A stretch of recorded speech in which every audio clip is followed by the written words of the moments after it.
Yes, we've got the Miami douchebags power forward, Lewis Morgan. How are you, mate? All right? Oh, good, Si. How are we? I'm good, mate. By the way, you are looking gorgeous, man. You've had work done out there. Everyone that goes to Miami gets work done. What have you done? The lot. Nah, it's this sun. I'm the palest person ever come out here, but it's even giving me a wee bit of a glow. So, Right, see on Miami, mate, is Ace like Ventura found Snowflake for the Miami Dolphins yet? mate, no idea. But yeah, like mad place. Like, I think Slaney's been on to a few of the boys as well, but getting out. So, have to get you out at some point. Mate, well, how do you think Bex would take Slaney? Oh, wouldn't have a clue what's going on. No, but to be fair, loads of the American boys have been like on listening to it, and Slaney's like love him. Like even some of the really? they don't have a clue what he's saying, but I put them on to the podcast and they're loving it. So. Oh, what a man! I love you for it. Any celebrities, mate? Have you seen any? No, just Bex, just David Beckham. Bex. Bex, right, first name. Yeah, no, just him. He's the only one. I mean, I think at the LA game, start of the season, Will Ferrell and that were there, but we didn't get to see him or anything. So it's just been that at the moment. Mate, when you first came on the screen, I actually thought you were Jim Carrey in Dumb and Dumber. Yeah, with the fringe. That's the lockdown haircut. So I've just been buzzing it right off. So yeah, just see on Bex, mate. Like, have you been up to his house and that? Nah. He had us all out for dinner, like one of the first nights we got here. But other than that, like he's cuts about the training ground and that sometimes, but not seen him in a while. I think he's obviously back in England at the moment, so not seen him. See, when he's at the training ground, do you get a kick about him? Nah, he's probably looking at us like, well, who are these Muppets in my team? Watching me hit set pieces, can't get past the first man, so... That's Slaney as well, isn't it? You've took over for Slaney. Can't reach the box. Does Bex ever speak to you about like the football like, after a game or that? Will he pull you and have a wee chat with you? No, to be fair, before the LA game, he came over and was at training and all that, spoke to all the boys before the game and comes into the changing room and stuff. But obviously with everything going on, we were obviously just back from Orlando now, so he's not been over here at all, so we're not spoke to him. But before that, like the first two games, yeah, he speaks to the boys, and I think a few boys in the team have played with him as well. So, yeah. Hey, please tell me he's normal. Tell me like farts and that as well. Is he just not like that at all? No, he won't be like that at all. Nicest smelling guy I've ever smelt. Him and Ollie and Cham. Who? Him and Ollie and Cham. They've got a bit about them there too, haven't they? Yeah, they got the same guy, I'm sure. Lovely. Right, mate, before we start, I've heard your teetotal. Is that right? Yeah, that's right. That's all my questions. Fucked it. But all the world fucked. Wait, when did you decide that? Has that just been very young age that you've never really touched it? Yeah, just from, I don't really know why, to be honest. Just kind of happened, circumstantial, just never touched it. To be fair, like, when I was at Celtic, there was a few boys that were like that. So, I don't know. Who else never drank? KT never did when I was there at the start. I think Big Ayer does now, but didn't. So I think it's becoming a wee bit more common, to be fair. But aye. So wait, this is the last question before we go into career. So Bex phoned you up and says, "Come on, Lewis, me and you go for a beer." You wouldn't have one? Oh no, I can't say no to that. Good. Whatever he says, I'm going. Right, I'm going to text Bex, mate. We'll get you an alky before this year's finished. Right, the career. Originally picked up by Rangers as a youth player, mate. What was that? Just playing at Sunday Boys Club and the Rangers scout came and watch you? Yeah, so my boys club was actually like a wee bit strange. It was like called First Touch, so we didn't play like competitive games at all, like ever. So there was actually quite a few boys from that. It was like an academy that ended up going professional. I'm not sure, like Robbie Crawford and like a few boys like that. So, but yeah, we ended up playing. I signed for like another boys club just to be able to play games, and then was picked up by Rangers like quite a young age, like 8 years old, maybe 8 or 9. So who else was at Rangers that you came through with? Robbie Crawford, anybody else that would know, maybe a couple of years older than you or that? So Liam Kelly's obviously at QPR now. He's been involved in the Scotland squads and stuff. He was my age. He was my goal. He watches this as well. Was he hopeless? No, to be fair to him, like I can't even give him that. He was good. Growing up, yeah. And then obviously Craig Halkett was the year above, and he's at Hearts, doing well. But it's hard to come through at Rangers. Like most of the boys that are playing at like the better levels now are boys that got released and went elsewhere and kind of made it through other clubs because it's so tough at like Celtic and Rangers to break through. No, you're telling me, mate. That's why I'm sitting here. How was the coaching academy at Rangers? Who was good coaches that stood out for you? Yeah, I mean, try to think coming through. Alan Boyd, like Alan Kernahan, I'm not sure. Alan Kernan, the big centre half, he can be quite ruthless. Yeah, psychopath. He was off his head. And then towards at the end of it was like Billy Kirkwood, Jim Sinclair, things like that. And then that's kind of when it all went downhill for me. See, when you were saying about Alan Kernan being a bit of a psycho, like, how harsh could he be on young kids like yourself? I remember he would like send like 13, 14-year-old boys in from training for like not tracking runners, like, and I remember he used to do this drill like in the warm-up where he would stand like next to the post and have like, as I say, like 12 or 13-year-old boys, and we were lining up at the 18-yard box, and he would just start throwing balls at our head. We had to run and just head it as hard as we could right back at him. He's a madman, but like. But see, Billy Kirkwood as well, so did they not take to you, the older coaches? By that point, no. So like when we got to what would have been under 17s, I got put back a year. So I was like with the under 15s. What, like the thick kid in school, you got put back a year? Like Slaney at school, you got put back a year, And do you know who else done the same? Greg Taylor, who's obviously flying at Celtic now. He was the same. So he was the year below me, and he was put back. So at that time, he would have been like under 14s. And yeah, like I couldn't even get a game for the 15s. Like being the year older, I'd come on for like 10 minutes at the end of the game. No way. Yeah. So, and I think Greg was in a similar position where you didn't even going a year down, you weren't even guaranteed to play. But at that point at Rangers, like the culture was very much like bigger boys, and I was tiny. Like for my age group, I was probably like the smallest player in the country. So I went down there, didn't do well, like at the lower age group. So towards the end of my time, like with Billy Kirkwood and that, just never played.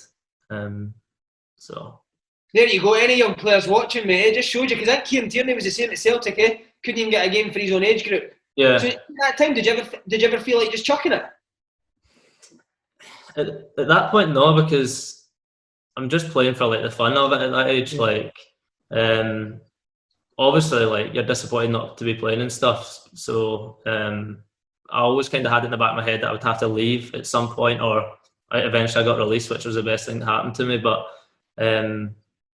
like your progress just goes so far back when you're not playing. And for like 2 years there, I probably never really kicked the ball. So leaving there. Sorry, mate. Rangers were in financial meltdown at that time. We've heard from a few first team boys. What was it like, young boy there at Rangers when all that was going on?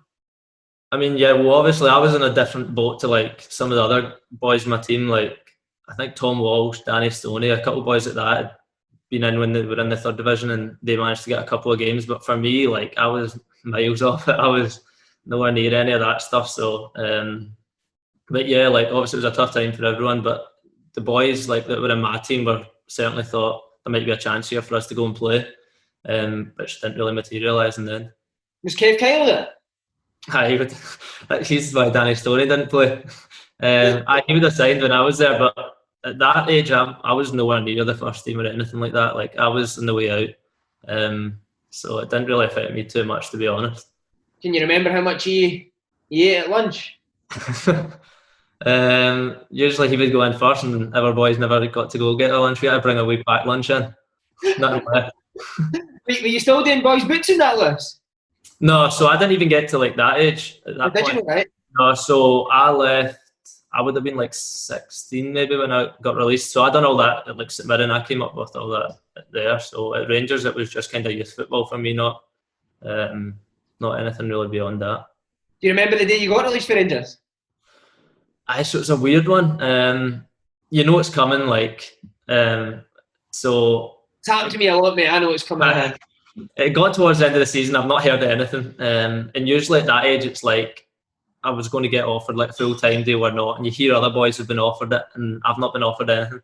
But I'd been at the club for like 9 years at this stage, and I get a letter through the door in my house, and it's like an invitation to those exit trials, like at Hampden. But the Rangers haven't even said anything at this stage, and I'm only like 16 years old. So I found out by a bit of paper through the door. Like, that's terrible, isn't it? Were you like emotional? to be honest, like no, like it was more my mum. I remember my mum being emotional about it, but like it was kind of a weight off my shoulders because I knew it was coming for so long.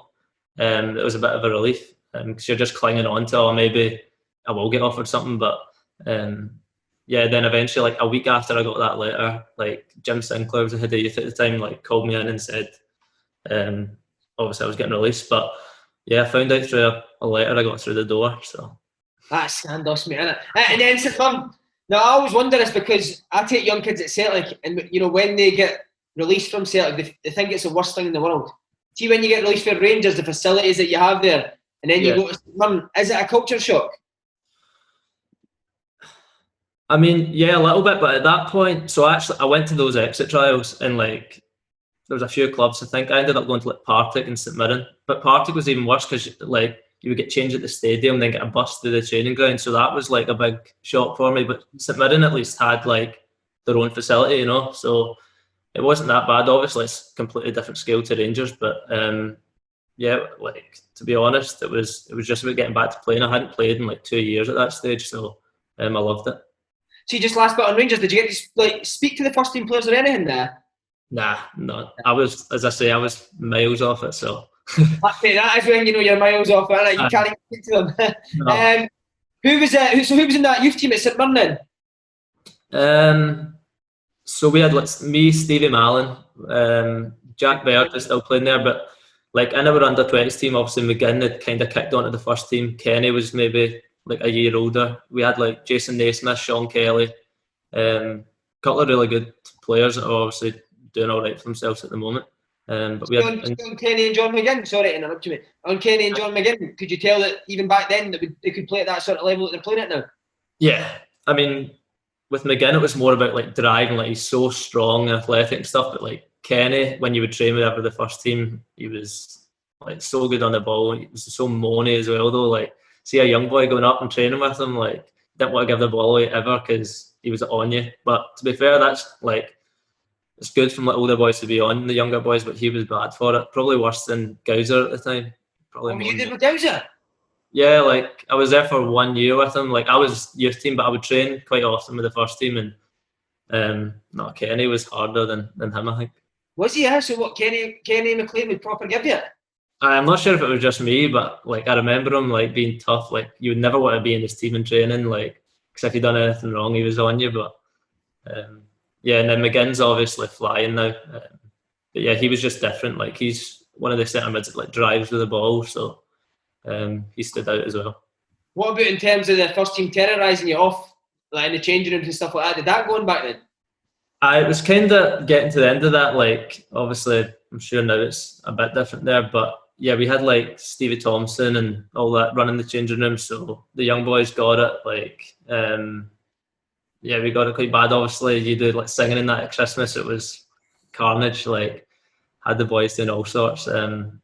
But yeah, like it was a good changing room, and then obviously eventually I became part of that. So, but yeah, St Mirren had like they had good players and a good youth set up then. There was Jim Goodwin there as well. Yeah, Jim Goodwin was there as well. He ended up being like the manager along with Gary Teal at one point. Like still playing and all that. It was a wee bit weird, but yeah. So Goody and Tomo were like the two kind of main players in the changing room. So whose boots did you do at St Mirren?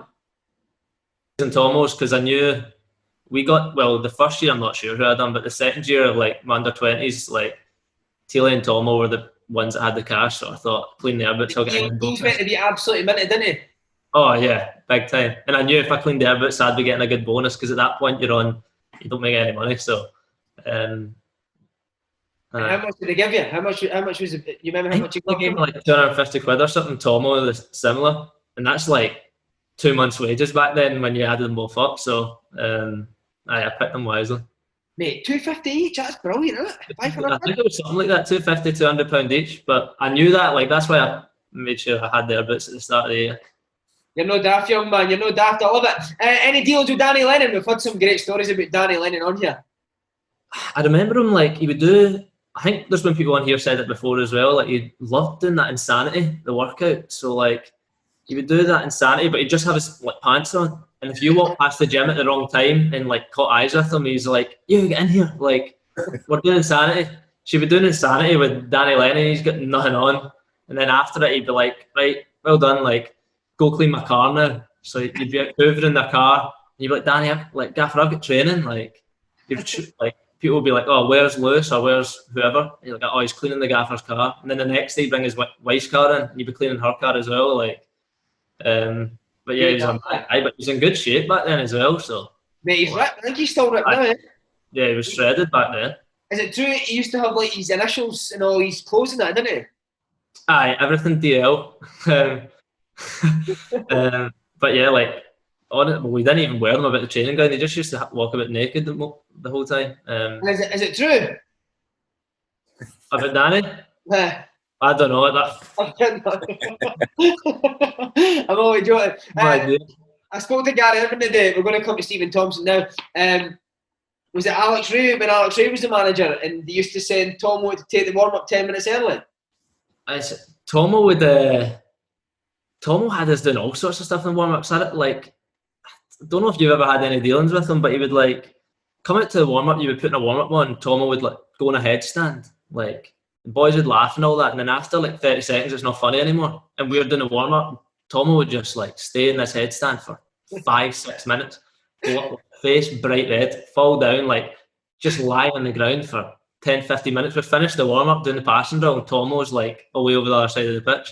Like, still doing the headstand while he was doing the passing? The headstand himself, or he would like, we'd do a warm-up, we would just set off sprinting around the pitch as fast as he could until we collapsed, and then that would be him done for like until the games at the end of training or something. But obviously he had the relationship with like Alex Ray and Ian Murray before, like he'd played with them, so he probably had a wee bit of leeway, but wild. Was there no ones he made you hold your hands as well? Everyone had to hold each other's hands? Sounds like him. I can't remember, but he definitely would do something like that. Aye. See that dressing room, obviously there was big characters there. See, like with Paul McGowan and that, is it no? Was there ever fights in that team? To be honest, when it was Paul McGowan, like I was a younger boy, so I'm not sure, but I remember Gowser, like he was arguing with anyone, wasn't he? So he's nearly got in a fight with Davy Longwell, who was the head of youth at the time, over something, because he would have us in, Davy Longwell would have us in 9 to 5 every day, and I think Gowser's like shouted out the window like, "Oh, boys in the night shift today, Davy," and he just like Davy's got a short temper, he's ran out our training like right into like the car park to try and find Gowser, but Gowser didn't drive, he's in a taxi, he's gone. So but yeah, like to be fair, like there was big characters, but there was never fights or anything like that. What a boy. Right, I need to ask you, mate, Jemba. Weirdest signing ever, like how was he? Was he bothered or could he not be asked? No, so like we've signed him, and I think we were playing Dundee United that weekend. Like with the first team had Dundee United, and they've signed him on say like the Thursday or Friday. So it was late on in the week, but obviously that was a massive signing for St Mirren at the time. So they wanted him fit. So they made the young boys come back and it was we done a really late session in the afternoon just so he could get like a session in before the game. So he turns up and we're thinking, obviously he didn't have that good a reputation in England, but we're thinking he's going to be a joke at this level. So he turns up with the like luminous green nitro charges, I remember. We're doing that crossing and finishing drill, just like the simple centre mid, like switch it to the winger, hit the box. So he rolls out his feet, splash it out the pitch. And we're like, all right, he's not played in a while, like rolls another one, like bobbles it along the ground. It takes him about 5 passes to like hit the winger. Then we got to Dundee United, he's starting. First half, he's had a nightmare. I think Chiftry done him down the line. Was at fault for 2 goals, never played again. But wow. Like, he would play with like the under-20s and like obviously when you were saying like Tommy Gravison would like hang about with the reserves, he was the same. He'd like the boys would go to Nando's, sit with Eric Jemba and all that. Like, wait, I can't believe you couldn't sing a ball it wide. No, I couldn't. Like, no technique. He was hopeless. Wow. Obviously, he played it like Man U under Sir Alex and Champions League and all that. So, would he tell you his Man United stories? No, he used to always tell us that Ronaldo was going to come to Paisley for the last game of the season if his season had finished in time, but like Real Madrid ended up winning the Champions League and he was like, oh, he was going to come as well, like he wanted to come and see the boys. What a load of shite, Eric. But I need to ask you about this as well, because I was speaking to Stephen McGinn today, and is this true? Alex Miller told you that you'd be playing junior football? Aye, he did. So what age were you then? I'd have been maybe 18 or 19. So it was like Ian Murray's like season. Ian Murray gets the sack and Alex Miller became like the interim manager. So under Ian Murray, we were a shambles. Get beat like 3-0 every week. And I would never play. So we've done like video on like the game from the weekend before. And at the end of it, Alex Miller's like, right, all the boys that started, like, go out to train. Like, the other boys stay in here. So we are like, oh, what's he going to speak to us about? We don't play. And he's like, oh, this club's obviously not in the best place at the moment. Ideally, we wouldn't have any of you like near the first team, but it's just how it is. He was like, most of you'll probably be playing like junior football in the next couple of years, but that's just how the club is at the moment. And then he finished it by saying like, there's another 20s game tomorrow. Like, I want you all to play in it, but I'm not going to watch it. Like, just do it for yourself. Like, I'm not going to take notice of it. None of you are going to play here. And then he was just basically, but like we hadn't even been playing. The boys that were starting were getting beat 3-0 every week. So, but thankfully it didn't last long. Send him a picture of your medals now, young man. Amazing. See, back then when you were a kid, would you ever be the type that would answer back to something like that, or were you quite quiet? Not like that. Like at that one, like I was just like, what's this guy talking about? I've not even played a minute. But I was one under like Ian Murray. Like I would go and ask like why I wasn't playing all the time, and he'd be like, "Oh, you're next." Right? And then like someone would have like not play well, get dropped, and someone else would play, and then I'd be knocking the door again. But obviously back then you just want to play. Like probably shouldn't have done it, but yeah, I would always be at the manager's door like asking. No, quite right, mate. You should do it. That's brilliant. Your debut came in 2014, 2015. Tommy Craig. He only lasted a few months. How was he? Good coach in Newcastle. You worked at. Yeah, amazing coach. It was a weird one because obviously Danny had done so well. He'd won the cup and then I think finished like 8th, which is like one of St Mirren's, or if not St Mirren's highest league finish. And then he gets like, I think at the time St Mirren were like just maybe a wee bit too ambitious, and they thought, oh, we should be doing better than that. So Tommy was like the first team coach, and he became the manager, and just didn't really translate. Like he just wasn't the manager type. He was more a coach. So yeah, like the recruitment in that summer wasn't great either. So yeah, like that season was pretty much a disaster. But he was like a great coach, as you say. In the men's dressing room, though, you enjoy it. Obviously, I think were you quite quiet as a young kid? As a kid, I would have been quite quiet, yeah. But at that point, like as I say, Tomo and Goody are running the changing room. Like you wouldn't have got a word in even if you wanted to. But yeah, like changing room is mad. Like just that difference from under 20s to the first team. I mean, to be fair, I felt like the first team was a little bit more serious. I mean, under 20s changing rooms are chaos. Like just when you're in there all day, just doing stupid stuff. But yeah, the first team changing room was a bit more serious. There wasn't actually too many like crazy stories, even with Tom on that about. But did you ever get an elbow off Goodwin in training? All the time, he's a madman. He's the nicest guy in the world off the pitch as well, but on the pitch he's chaos. Yeah. Would Niddy ever have a go back at Goodwin if they elbowed him or that? Nah, just get on with it. Nah, no one would have said anything to him. Nah. He is a hard man, isn't he? He is. I used to hate going against him. Right, I need to ask you, we've had this guy on the podcast as well, Greg Wild. Was he as thick as he is now, back then? Aye, 100%. Like, I remember the boys having do you remember those like Twitter pages? It was like Spoderman. Like, I think Kenny McLean in that ran one called Grog Waldy or something, had like this wee picture of him like on Twitter. Just like saying stupid stuff like, yeah, he's thick. I mean, I remember we played, I don't know, maybe like a Motherwell or something at home, and he's like controlled the ball out of the pitch or something, and the fans like having a go at him, and he's like turning back to the fan like, what are you getting at Baldy and all that, like during the game they're throwing it in on the counter. Greg Wildy's fucking arguing with the fans, but yeah, I mean, he's a good guy, like great guy. Did he ever give it the Rangers shout on it? No, he didn't, to be fair to him. Like, could have done, but no, he was actually quite quiet as well. Like, he wasn't too loud or anything like that. How was it getting relegated? Was that horrible? I think you made 8 appearances that year. Yeah, I mean, like you could see it coming. See from like Christmas time, and then obviously Kenny goes to Aberdeen, and like he was the only one at the point at that time scoring any goals. So at that point, you were in trouble. And to be kind of selfish at the point, I wasn't playing all the time at that age. But I was thinking the whole time, if we go down here, I'll play next year, or I'll have more of a chance to play. Like obviously, I wanted the club to stay up, but once it was quite bleak. Like when you were going down, like fairly early on. So I was just kind of thinking next year will be good for me, or should be anyway. And then you said obviously never played much under Ian Murray. Why do you think that was? I'm not sure, to be honest. Like he liked me at the start, and I was playing at the start, and then just out of nowhere, I remember putting an injury up in pre-season, and then when I got back fit, just was never involved. And then like I didn't like argue with it. It wasn't that we like ever clashed heads with that, but didn't really get on that well either. And he'd always have me playing like under-20s games, and then I would tell him I wasn't playing in them, and then it was just it wasn't ideal. See, at that age, like, did you ever think about going out on loan, or did you ever worry where your career was going?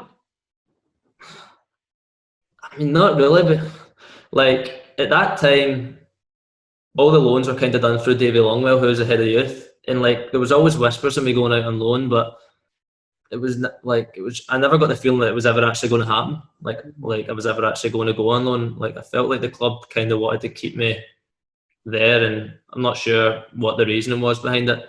It was probably because Davey at the time was like a big advocate. I mean, he wanted me to play, so he was always pushing me towards like to Ian Murray or Alex Ray, saying I should have been playing. So I don't think he wanted me to ever leave in case like I maybe missed the chance to like break into the team if there'd been an injury or anything. Thank God for Davy Longwell, mate. I know. Alex Ray comes in as well. Again, we've had him on here, madman. You ever see him lose it in the dressing room? He'd lose it every week. Like you could go. What's the worst you've seen? Can you remember the worst you've seen him go?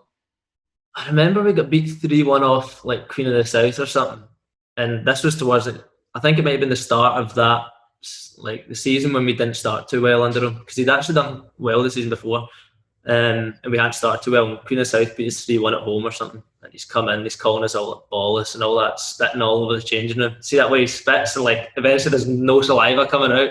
He's just making the noise. Even in the dressing room he was spitting? Yeah, like everywhere. Like that's all. Like he loves spitting, but like I loved him as a manager as well. Like he was good for me, but he would crack all the time. Like especially at that point when we were losing, I felt like he was just his standards were so high. Like in training, and he would be like, "Oh, like take the ball here." Like I would nutmeg Vieira and put it in the top bin. Like I've done this at Highbury. Like none of you can fucking do anything type thing. I love that, man. But yeah, like he loved the big time shout, but he could still play as well in training. Like, so would he join in every day in training? Like you wouldn't like join in, but say there's been like a bad touch or bad like if the game's gone shite, he would like jump in and just run the show, or like just no one getting near him. But he had so much ability. Like I always thought of him as just like a grafter, like tackling, but he's a player. Like oh, he loves it. He loves a big time like money shouting that as well, didn't he? Loved it all. He had the biggest time shouts out the whole club. Any other ones you can remember? I love big time shouts, mate. People think it's big time, but it's only for a laugh, isn't it? Yeah, no, it's only for a laugh. He would just always drop names about like, oh, just do this like I done against. He would just say throw names in like Lampard or whatever, Vieira, things like that. I would just go through the legs like. I mean, but you could see he had ability. Are you surprised that he never went on to do better in management, Alex? Yeah, to be fair, because when he came in at St Mirren, as I said, like that was after Ian Murray, and he kept us up that year comfortably. Starting the next year, I think he only got like 4 games in charge like of the league. But like I liked him, but he was so demanding on boys, like so I'm not sure everyone took to it. But his standards were so high, so we were never like at that level. We were never going to be able to play how he wanted us to play, really. And see when he left, was there any bad feeling between him and the players when he left? Did you have a big meeting where he kind of went through a few boys? I can't even remember. I mean, I don't think he went through, boys, to be honest. I think he had a bit of like bad blood with like the club itself, because obviously he kept him up the year before, and then he'd only got like 4 games in charge like at the next season. But I kind of always felt there was like a cloud above his head, or like if things weren't going to go well, the club were just going to move on to someone. Like, I kind of always got that feeling. I'm not sure why, but I'm not sure if they'd maybe thought, oh, this is a chance to get like Jack Ross in at the time or whatever. And then the saviour, mate, your dad, Jack Ross. Did you know Jack Ross before he came? No, I didn't actually know. And then, funnily enough, when he came, like when he was like mixing up with the team, like he dropped me like pretty much right at the start, because we had like Kyle McAllister at the time who was flying as well, like as a young boy. Yeah, and I was like one of the ones that got dropped. So at the start, I was like, oh, I'm not sure he's taken to me. So. See, even at the start, although you weren't playing, could you tell that he'd be a top manager? Yeah. How long in could you tell that? Probably within the first few sessions. Like, his training was that good. And I mean, I know Brendan Rodgers loves him, and like would have him up at Lennoxtown, and like, because I think he'd taken like his Alloa team to Parkhead like that same season and done well. And he's like similar coaching style, like that's his like coaching like idol type thing. So he takes all his. Is Jack Ross's coaching idol, is it? Like loves him. How would he tell you that? Aye, all the time. what would he say? He would just be like, all our team talks would be like on, or like if we were ever doing analysis, it would be like what Brendan was doing at Celtic, or like these drills are what he'd seen Brendan do at Lennoxtown. Like, because Brendan used to always invite him up, and they would like talk tactics, talk whatever it was. But like, he was very good. Obviously, I wouldn't compare him to Brendan in that.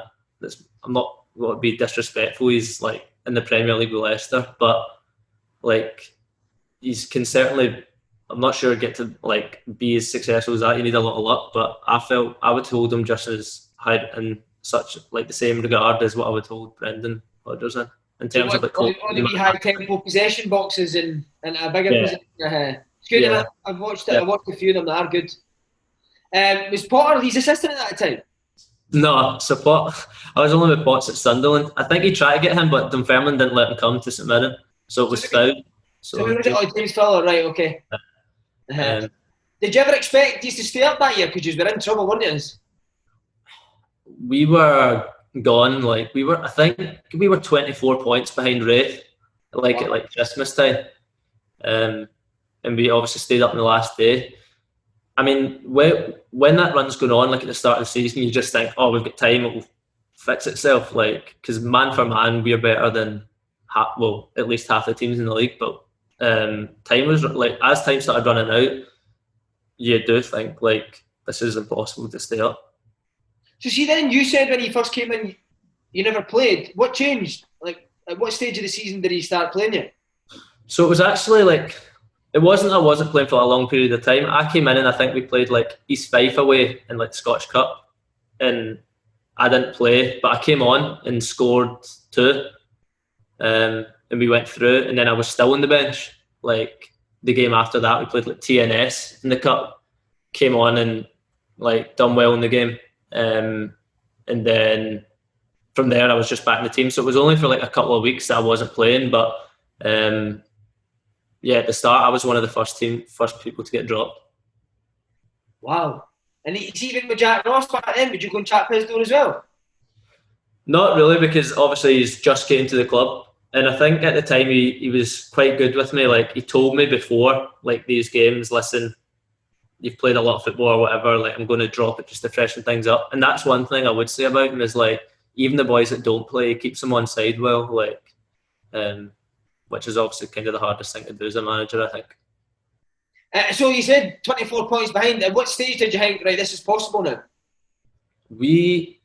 So I think we sold 10 and got 10 new players in January, and it was obviously a risk. And he'd said it, like, wow, it was like, I think he signed like we signed Stelios, like that left back, off of just Y-Scout. Like, there was no, like, I'd never seen anyone, just had to go for it because we had nothing to lose. And then we were just flying. Like, we were beating Hibs, Dundee United, and McGinn probably changed it all. Like, we signed him in January and made him captain, and from there, like, he was probably the reason that we stayed up, to be honest. What's Stelios like as a character? Because he ate that chocolate. Was it chocolate bar in it? At Morton away, yeah. Like, you don't know what you're going to get with him. Like, but yeah, wild guy. Like, loved the fans. Like, one of them. He played up to the fans all the time. But yeah, I absolutely hate it. And then was it the last day? It was pure dramatic, wasn't it? Last day, I remember we were playing at Hibs at Easter Road, and I think Wraith were playing Ayr United, who were already down.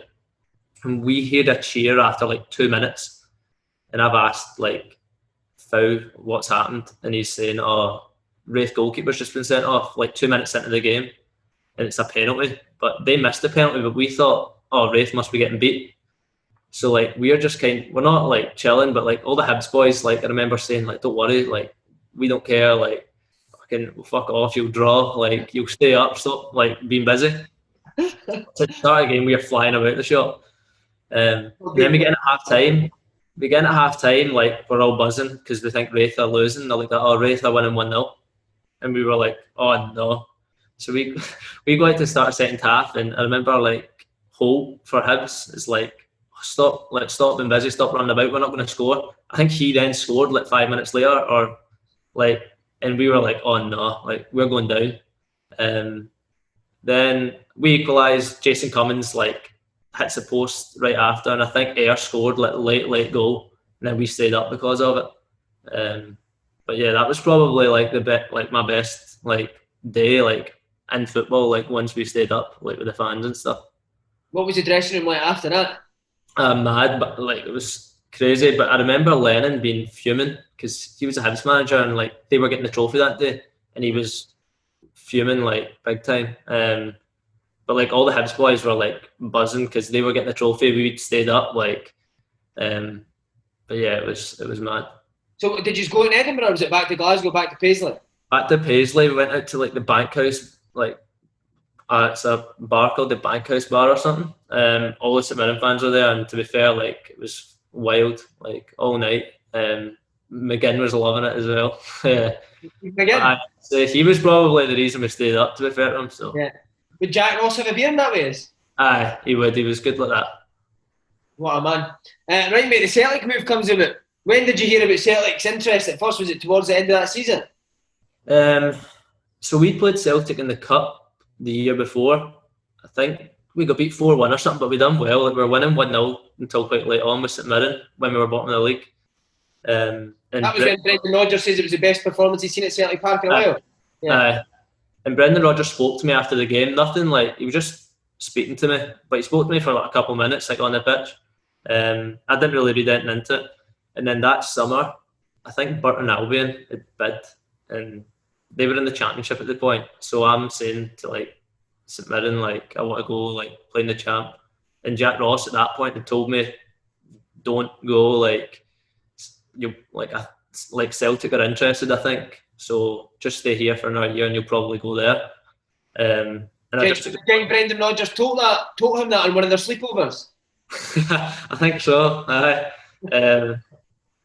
But I mean, I just trusted him. I was just like, well, like he'd been good to me, so I wasn't too fussed. I just said, well, the club rejected all the bids. I stayed, and then pretty early on, I started that season well. I was flying, and then I knew from like maybe September time that I was probably going to go there.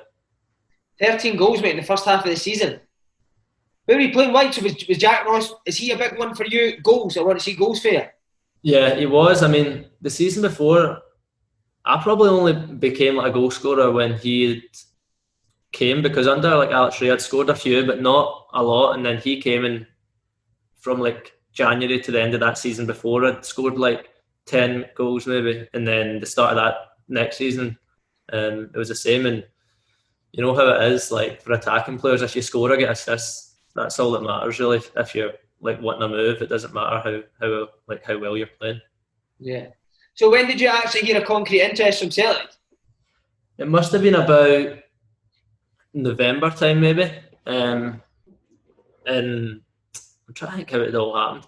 I'd heard so much, and like every day we'd in fact, what had happened, we played England under 21s, like with Scotland, and at that point, like I was flying, like probably the best football I've played. And we played Trent Alexander-Arnold played, and I was up against him, and I done really well. Yes, what ripped him a new hole, wasn't it? Aye. Good And, man, love that. after that, but at this point, my contract's running out in 6 months or like 8 months, whatever it was. And obviously, all the England teams from England were watching the game. So as soon as that game happened, like it was at that point, it was like a new club every day. We're like getting in touch with my agent. What clubs can you tell us? What kind of clubs we're talking? Like I think it would have been like Bournemouth, Palace, Wolves. To be fair, most of the teams in the Championship, I think my agent spoke to like every single one because I was free. It wasn't like a risk for them. Yeah. But because of that, like the interest there, I feel like that kind of forced like Celtic's hand a bit. And then quite soon after, like I met Brendan Rodgers at Celtic Park and stuff like that. And then after speaking to him, like I knew that's where I wanted to go. What did he say to you when he met you? We met at Celtic Park, and I remember I'd never been like drove to Celtic Park in my life, so he'd arranged it for like 5:30 at night, which is don't know why you'd arrange a meeting that's in Glasgow at that time, like try to get through the traffic. So I've left, like thought I'll get there early, I'll get there plenty of time. And as I'm getting closer to the stadium, like I'm not moving, like I'm in traffic and I'm just looking at the time thinking I can't be late. You're taking yourself. I'm phoning my agent saying I'm turning this car around because I'm going to be late, like I'm not turning up late. So my agent's then phoning Peter Lawwell telling him, oh, listen, he's in traffic, like he'll be there as soon as he can. So I think I arrived like maybe half an hour, 40 minutes late. No way. And I was like, there's no point in me going in here because like I was shiting myself, like I'm going to turn this car around because this doesn't look good at all.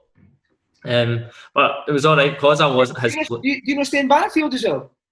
No, I stayed in Guruk, so I was.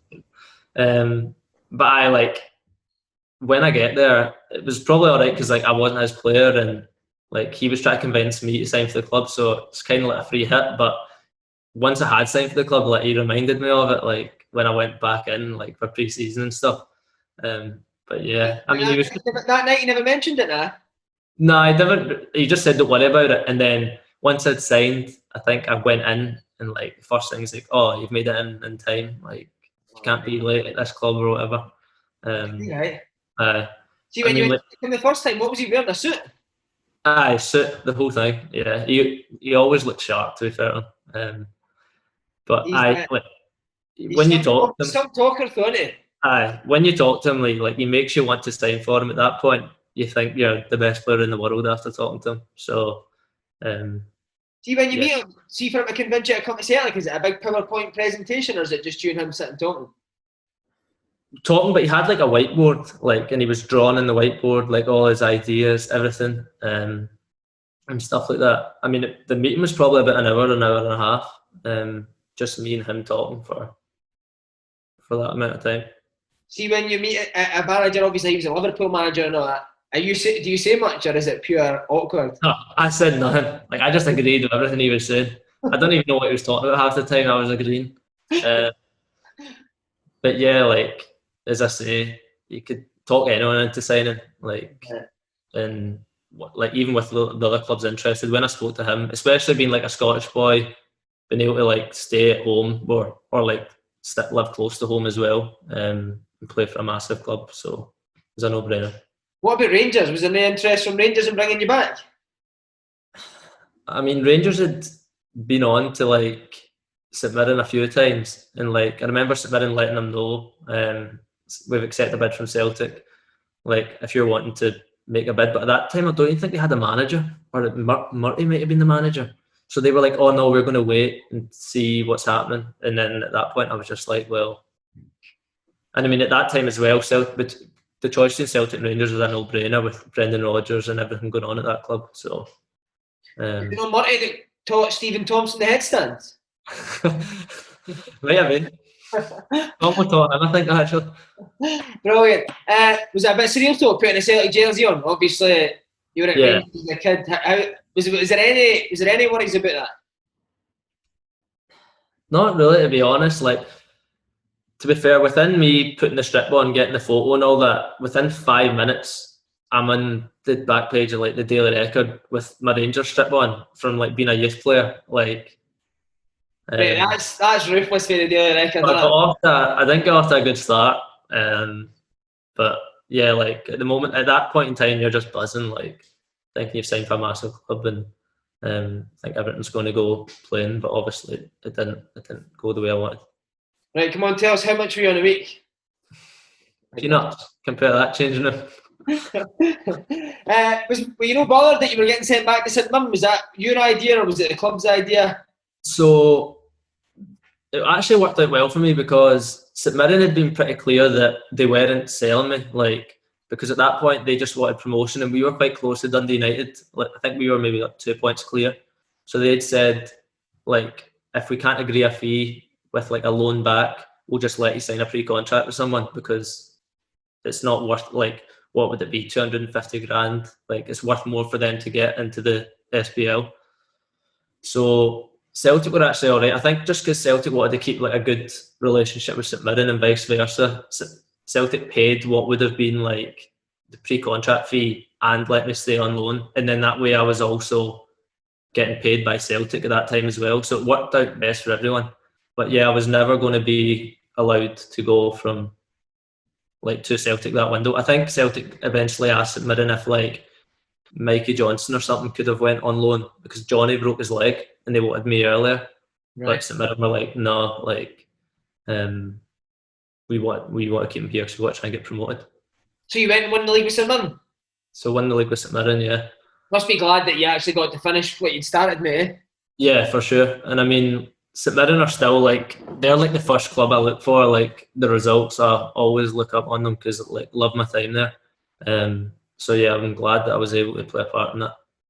Maybe finish your career off there, mate. Maybe.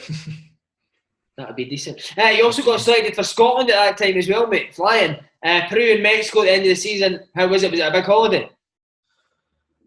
Peru was weird. Like, I mean, it was a long trip as well. I think we were away for like nearly 2 weeks. And when we got to Peru, like, you've probably never been to Peru, maybe you have. But like Lima's like chaos. So we were told you're not allowed to leave the hotel. Like, you've always got to be in groups of like 3 or 4.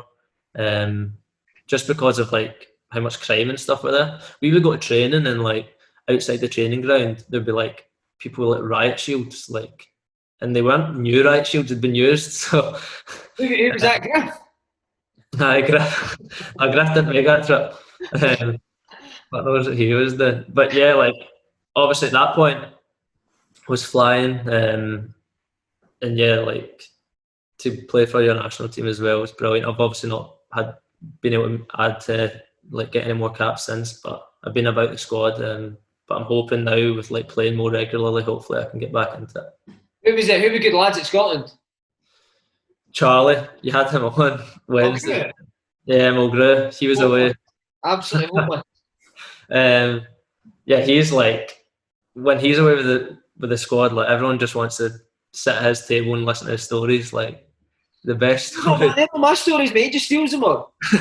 Steals them and tells them, but like the way he tells a story is amazing. So, yeah, like Charlie's, and then, I mean, the group's quite good now. Like I think boys had said before, like when you go away with Scotland, it's not like loads of different countries get buzzing to go away. Like I know Tom Roderick was saying all the Australian boys are buzzing to see each other, but maybe because the Scottish boys see each other every week and play against each other, it's a bit different.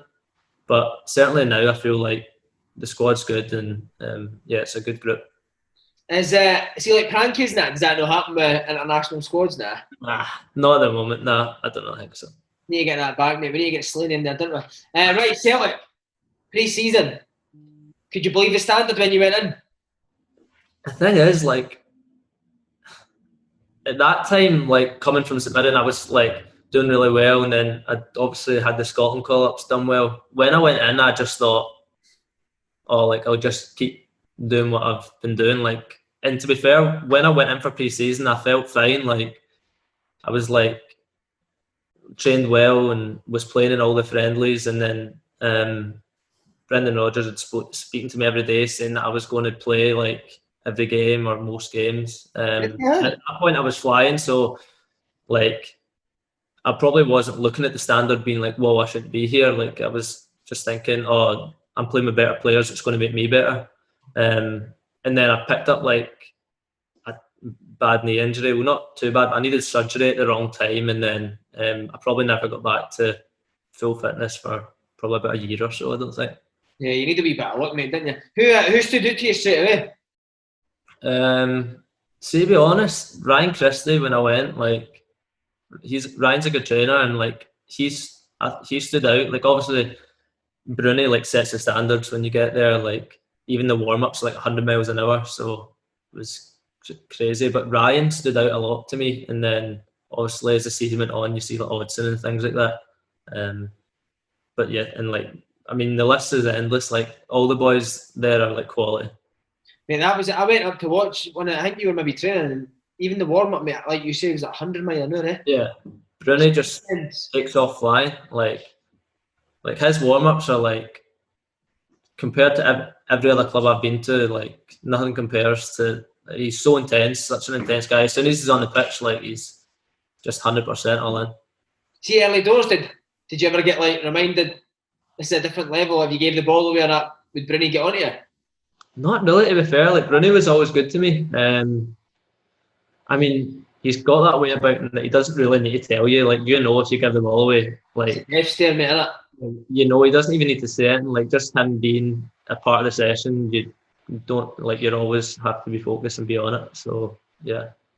And then I need to ask you, Brendan Rodgers on the training pitch, how good? Yeah, he is. He's probably the best. Like in terms of his drills, everything. Like he just made you believe. Like basically, there's no way we can lose like any game. Like with his tactics, stuff like that. And like his coaching staff as well, they were amazing. John Kennedy, stuff like that. Like they're all brilliant. So yeah, they had a really good group. What is does Rodgers take everything, or does Kennedy? And it was Chris Davis as well, wasn't it? Chris Davis was there. Rodgers would take like the shape most like before the games, but like he did leave quite a lot to like Kendo and Chris Davis at the time. And John Kennedy's like, I know like Damian Duff was on and he was saying, but he's top coach. Like, because he gets a bit of stick for Celtic fans, John Kennedy, doesn't he? Yeah, he does. I mean, I don't know why. Like all the boys love him as well. Like everyone loves him, gets on well with all the players, and I think like he's probably one of the best coaches as well that I've worked with. I mean, all the like coaches and staff there are top drawer. Everyone we've had on said how good Rodgers is. I've always wondered, has he got like a switch in him? If things haven't done right, can he change that nice guy and be horrible? Yeah, he can. Like, I mean, he'd done it when I just got there. We started that season off poorly. Like I was injured, so like I'm not sure what he was like after the games when we were losing, but like I think we lost 2-1 against Kilmarnock, and he called like a team meeting after, and he was like hammering boys. Obviously at the time we had like Dedrick Boyata, like it like had a bid from Fulham or something, so he wasn't like he was injured or he wasn't injured, and like Roger just put his foot down, like need to know what's happening with you, just singling everyone out, and then from there, like because maybe the boys had seen it before, but with everything going so well, they probably hadn't. Like he could go, and I think boys were like kind of surprised by it. It's quite intimidating when he does do it. He is, to be fair. Like I mean, he's so calm, like you would never know, but he can go, yeah. Maybe not like Alex Ray, but did he ever do it to you? No, I wasn't even playing enough really to get it. I mean, I think I came on against St John's at one point, like backheeled it or something, and he went through me, like just to myself though, like not in front of anyone. After the game came up, and was like, "That you can't be doing that." It was just like 5-yard backheel for I don't know, but he went through me for that. So, would anyone ever have a go back at Brendan Rodgers now? Yeah, never. No, never. I need to ask you about Griff, mate. I love him, mate. I think he's a funny boy. Any funny stories with him? Try to get any funny stories. I mean, Is he in like the Greg Wild category? No, Chris probably. Chris is actually a wee bit like he's got a bit of. He's not completely thick. Surprised me when he came on here how well he spoke. Yeah, like he speaks well, and like to be fair, I don't have too many stories. Like he actually, people probably think like, well, he's got a reputation for being like this loose cannon or whatever, but he's quite quiet and stuff at training. Just goes about his own business, and to be fair, like he's probably the best finisher I've ever. Like his left foot's like a rocket. I've never seen anything like it. Yeah, but like if he can get back fit and playing, like he's obviously a massive asset to Celtic. Nice, some player. Back to Bruni. He the funniest guy in the changing room, probably. Aye, like he's just the life of the changing room. I mean, when I was there, it wasn't so much like prankies or anything like that. Just always like having a laugh, having a joke with everyone. It'd be like 7 in the morning, 8 in the morning, and he's like 100% ready to go, like buzzing as if he's been up. He's like a kid that's first day of school or something. Every day at training, he's just buzzing to be there. Does he still terrorise like the Masseurs and Ian Jamieson and Jamie Church and that? Not really Reedy and Berdy the Masseurs, but like Churchy gets it off everyone, and Ian Jamieson, like they get it off everyone. So, anybody else a good laugh? I mean, to be fair, like Lustig was like a really good laugh when I was there. Like there is like a good group of boys. Like I mean, at Celtic, like it's so serious. It's not like being in a St Mirren changing room or anything like that. Like boys are like switched on all the time, so it's a bit different. It's not so much like carry on or that as you would get like in any other changing room. I need to ask you. I forgot to ask you about something. Mum, you've just signed Gary McKenzie, Screwball. Any Gary McKenzie stuff? Because he says to me that you probably all hear a story about him. No, so he is a screwball, like madman. But I think he can't, like he was snoozed out his brain by the time he got to St Mirren, so I think he'd probably calm down a bit. He would recycle his snooze like when he was having his lunch, like take it out next to the plate, have a lunch, straight back in. Like I think he was trying to become a wee bit mature. He'd come in like crosswords in the morning and stuff. He's trying to pretend to be someone he's not. But yeah, like he's a crazy guy as well. Like madman, massive Rangers fan as well. He loves it, doesn't he? Have you seen him on a night out with a drink in him? No, I mean we didn't really get many nights out at St Mirren, but like he probably would never speak to me again because I signed with Celtic. Like, brilliant. Hi, you said that injuries. See when you're injured, what's Rodgers like with injured players? Because what you said with Jack Ross, I've heard that with Rodgers, like guys that are involved, he's good at keeping them on side. I mean, my injury was weird, so I needed surgery, but like it's an issue I knew I had. Like I had my knee issue like in my medical with Celtic, and they knew about it, but like I just told them I didn't want to get surgery on it, and then Rodgers was like, "You're better off getting the surgery now, like before the season starts, and then you'll maybe miss a couple of games, and you'll be like a new signing basically." But by the time I got back, we were in like a crisis. We've been put out Champions League qualifying, and we've not started the season well. And I remember him, like it probably didn't work out best for me because at that point he actually spoke to us and was like, I'm going to go with a more settled 11, because he was rotating, giving boys a chance to play, and he was like, that's done now. Like this is the team basically. He was like, we're going to stick to this for however long until like you can feel like we can start rotating it again. So. I mean, he was the one that told me to get the surgery, and then obviously it kind of backfired on me. But so, see, when you got back fit and you weren't playing, obviously the loan comes to Sunderland. Is it you that goes to Brendan Rodgers, or does he come to you? Trying to remember how it worked. I mean, like when you're back from like that injury, like you need to play games, and Brendan wasn't one for like letting boys play like reserve football or under 20s. I don't think he thought.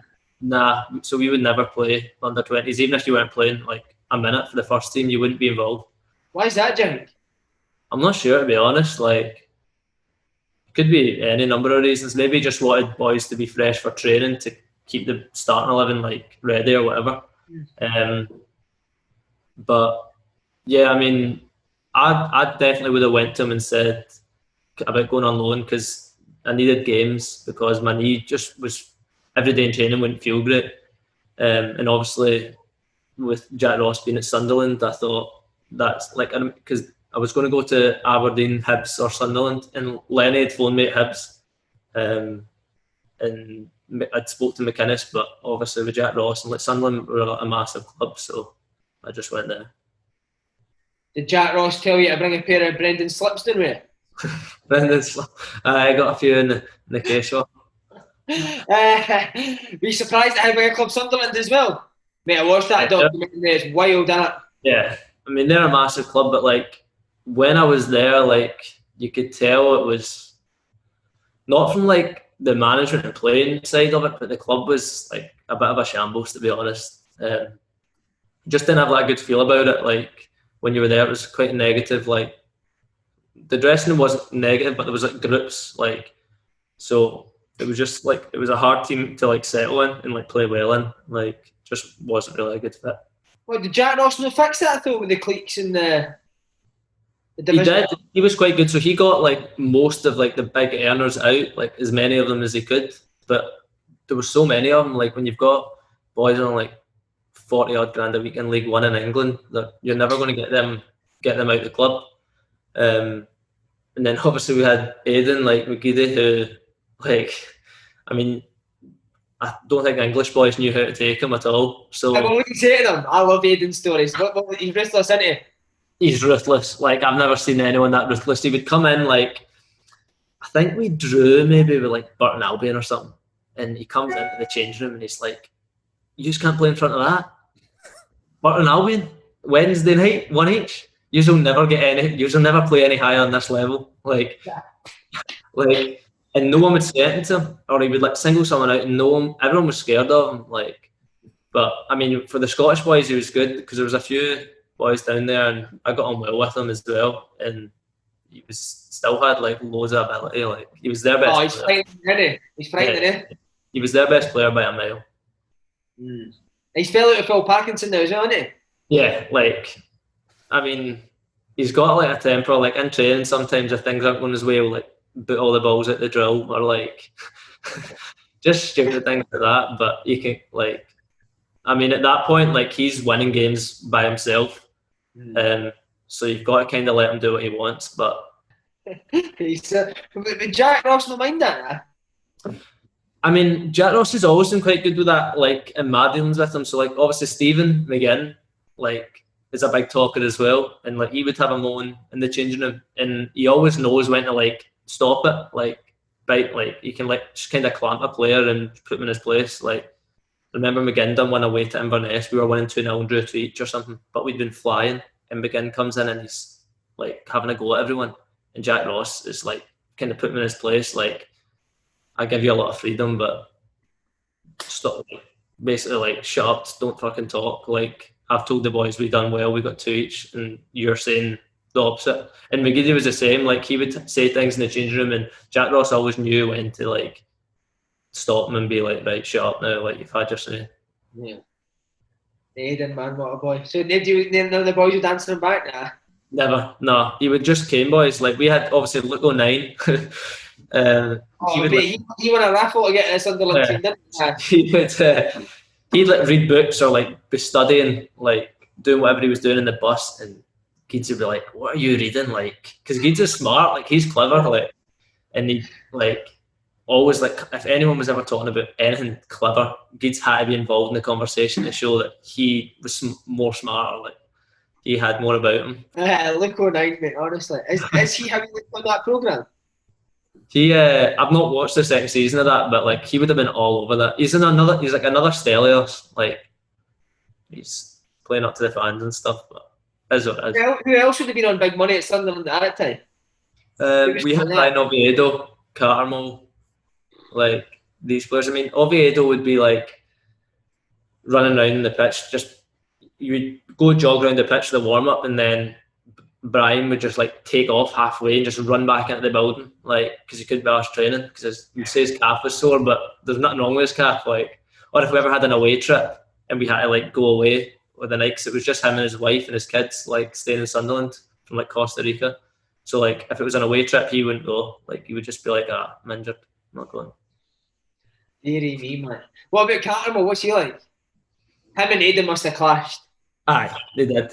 Like I don't like they would never even have conversations with each other, and I think that was one of the main problems at Sunderland. Just like boys didn't speak to each other. Like there was just wee groups of three. Obviously, Geeds knows like Chris Maguire and Adam Matthews. Like they got on really well, but I mean outside of that, like it was just groups. And yeah, Carmel, like I mean he wanted to stay at Sunderland. Like I think they'd offered him like maybe a pay up or something the season before, and they were like. He said that he'd been at the club through like all the shit times, relegations, and he wanted to win something with the club. So he's like, I want to stay. I think they'd offered him like obviously a good payout to leave, and he's like, no, I want to stay. I want to win something with this club. So we get to the Checker Trade Trophy final at Wembley, and he wants in the fifth penalty and misses it.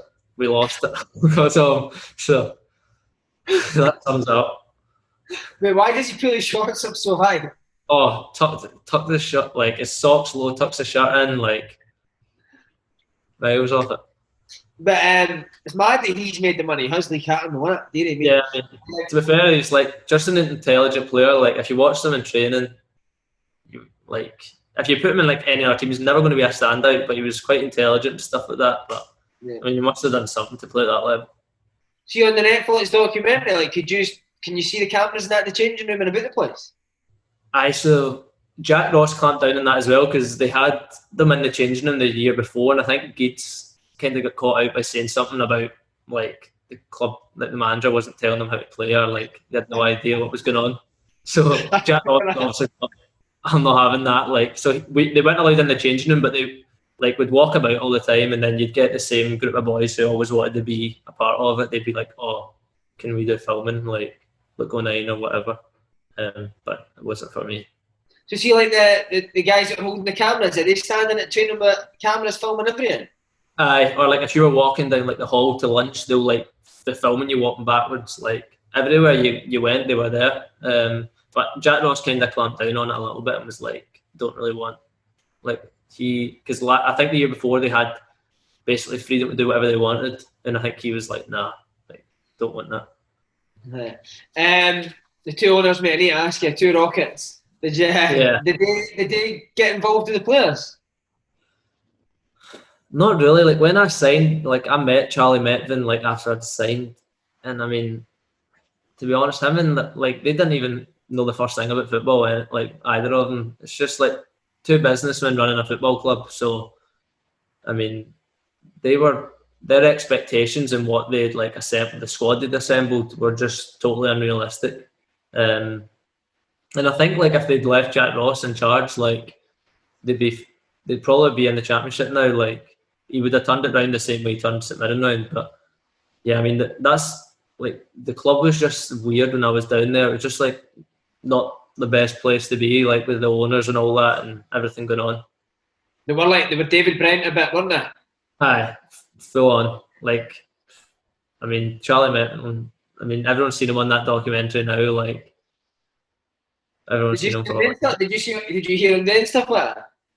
Yeah, just like he wanted it all to be about himself all the time, like, and I mean, he didn't know anything about football from what I'd spoken to him. So, but would you try and speak to the boys about football?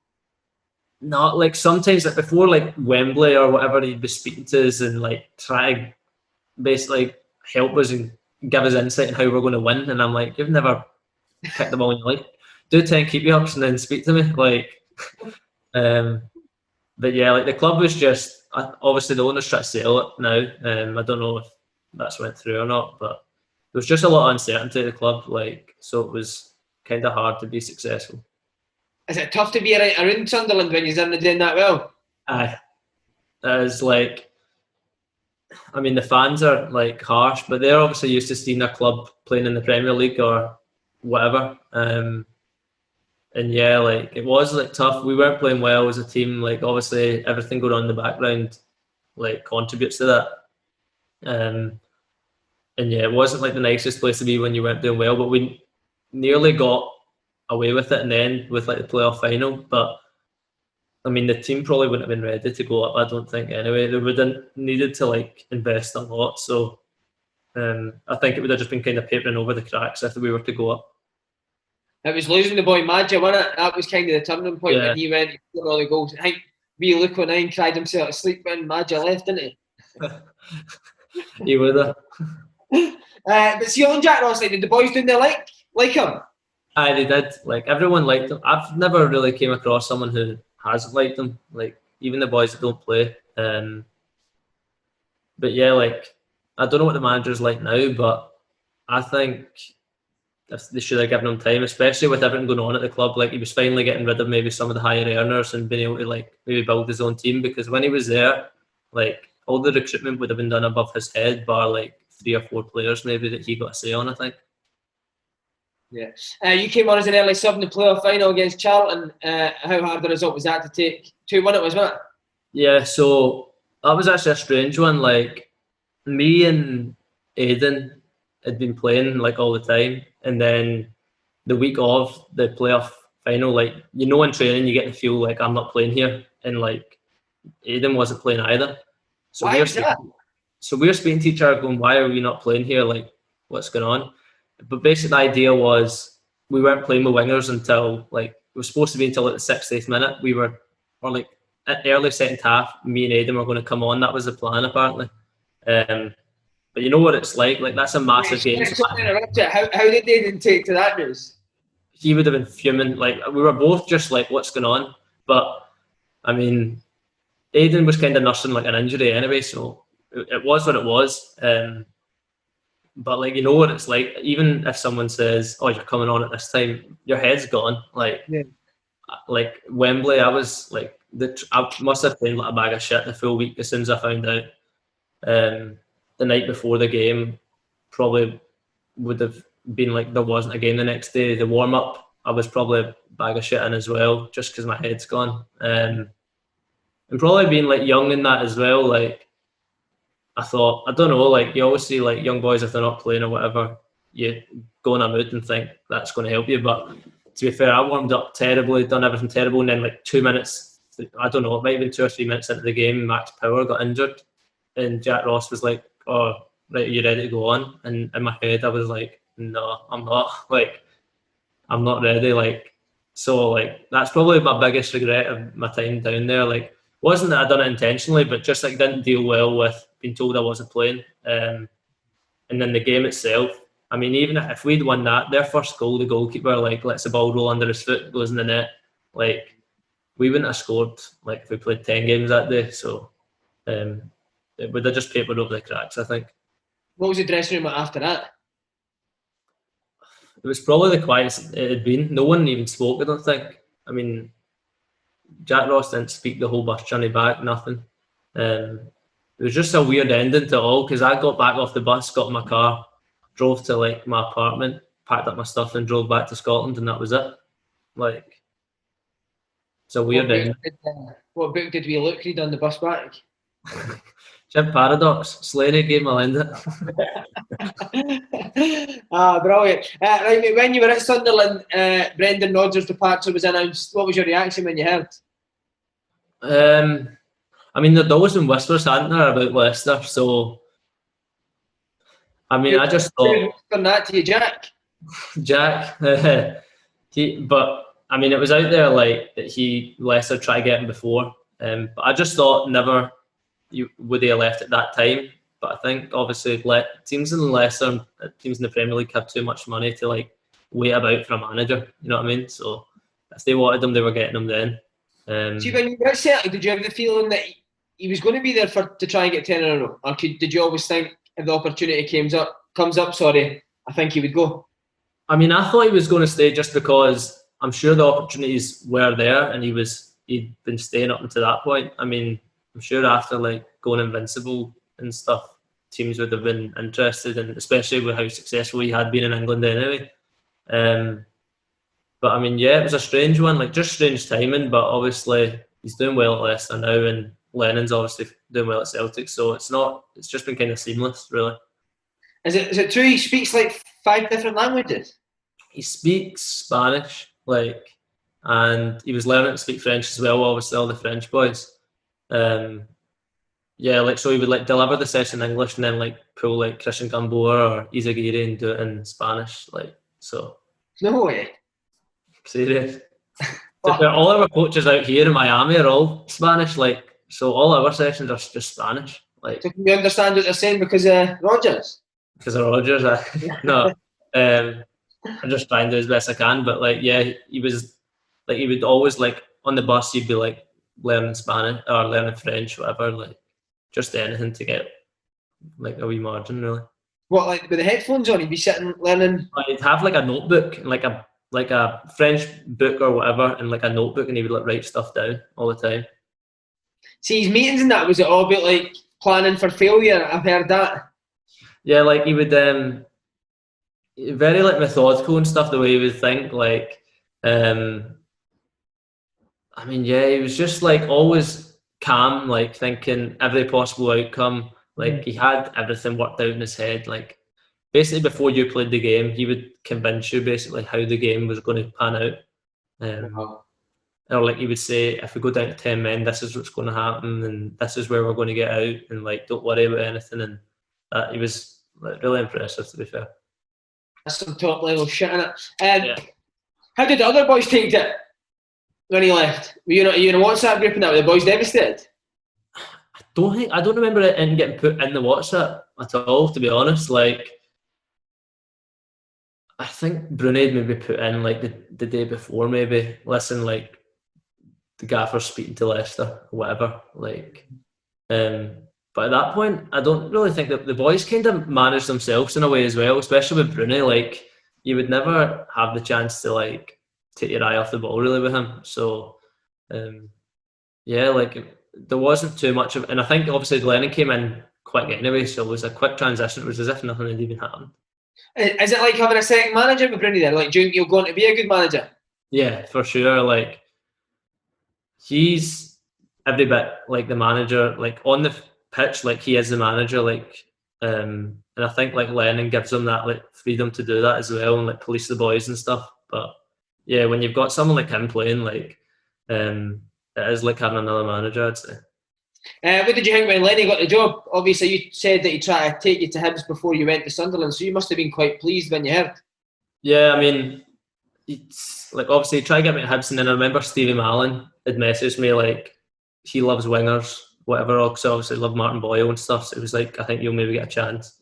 But it's funny, like when I get to Celtic and like after our first couple of days of training, he comes up to me and he was like, "Oh, were you on loan at Sunderland like the full of like all of last season?" And I was thinking, you phoned me in January to get me on loan twice. Like, so I don't know if he just done it just to fuck me off, or like if he genuinely had no idea. Like what did you not say? You try to get me now? Like, I actually said, I was like, I nearly came to Hibs on loan in January. I was like, I just was there, and he was like, oh aye. So I don't know if he just done it to fuck me off, or like maybe he phoned me thinking I was someone else trying to get me on loan. So, because you done quite well in pre-season as well, mate, didn't you? And you early qualifiers as well. Yeah, like to be honest, like my time at Celtic was like I probably tried a bit too hard, to be honest. When I was at St Mirren, and obviously like I always felt like I had the responsibility to like win us games or like score, and like I would be like, oh, playing whoever today, like I'll score a couple of goals and we'll win. But when you're at Celtic, and I'm like, I don't need that responsibility because there's so many like other players. So then I'm like just running about. Like I ended up just turning into like a runner. Like I'd never been that, but then I was just like pressing, like running all the time. And from doing that, I got chances like to play, but like that wasn't my game at all. So I was kind of lying to myself the whole time. So that's probably my regret. Like I changed pretty much like what player I was. Like I would stay high, wide, like not really track back, and then go to the fullbacks. But I would never have done that just because I felt like you had to like earn like the trust of like all the players at Brunei and stuff like that. Yeah. So I would just run about like a madman. Mate, it's mad you say that because Slaney, who's a winger, he says the exact same thing. Like, and you don't even notice yourself doing it. Like just now thinking, because when I've come over here, like I feel like I've got that responsibility again. But maybe just subconsciously at Celtic, I think, oh, we've got loads of top players here. Like I don't need to be the one that like tries to win games for us. So, I mean, like I'm certainly one that like thrives off of like having that pressure of you need to win us a game or you need to score. Like, but when I didn't have that, I just was like, what else can I do? And then it just translated into me running about mental all the time. Mate, it's all mentality at a team like Celtic, innit? I mean, For it's not sure. that you've got the ability, it's just if you can deal with it mentally. And I think, like, if you watch me at St Mirren and then at Celtic, it's two different players. Like, at Celtic, I don't even think I ever got the ball 1v1 and ran at someone. Like, I just wouldn't have done that. But, like, you don't even realise you're doing it. At St Mirren, that's all I done. Or at Scotland under 21s, that's all I done. But just subconsciously, like, you don't realise you're doing it until I look back now and I'm like, I wasn't even playing football, I was just running about. And nobody pull you and say, like, get back to doing what you did at St Mirren? No, not even. Like, I probably should have thought myself, like, the reason they sign you is because of what you've done at St Mirren. Like, David Longwell used to always say that when you train with the first team, was like, never play it safe, because they're wanting you to train with the first team because what you're doing, like how you play with under 20, so you need to do the exact same. Yeah. But maybe I just kind of lost sight of that, but I would always get on, like, Bruni and that would just love that I would run and press things that maybe other people wouldn't do. So they were loving it. They were just, even when Odsonne got injured, they were like, oh, it's nice to have someone up there who presses and runs. And, like, Odsonne is probably the best talent in Scotland, but I was getting, like, assurance of, like, oh, well, we like what you're doing. It was just kind of a thankless task. I was just pressing and doing, like, most people's running for them.